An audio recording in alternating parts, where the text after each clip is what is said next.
The nation's debt has hit nearly the $14.3 trillion legal limit.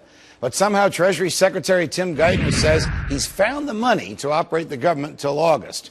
Our next guest says the debt ceiling is irrelevant because the government already has what it needs to pay its debts off without raising the debt limit or stealing more from us through taxes. Sell the government's very valuable assets. Here to explain is economist Robert Murphy of the Mises Institute. Robert, welcome back to Freedom Watch.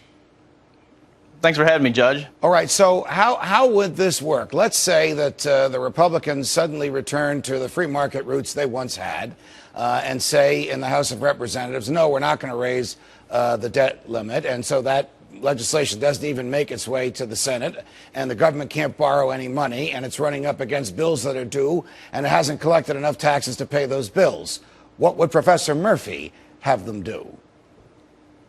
Well, I think what we need to make sure everyone understands is that despite Treasury Geithner's efforts to sort of mix the two things up, raising the debt ceiling and defaulting on the government's existing obligations, those are two different things. The government right now has plenty of revenue coming in to keep up with the current interest payments on the debt. So the only question is if they don't raise the debt ceiling, that means they have to either cut spending or raise revenue elsewhere. And so as I pointed out in my recent article, the government has a lot of assets.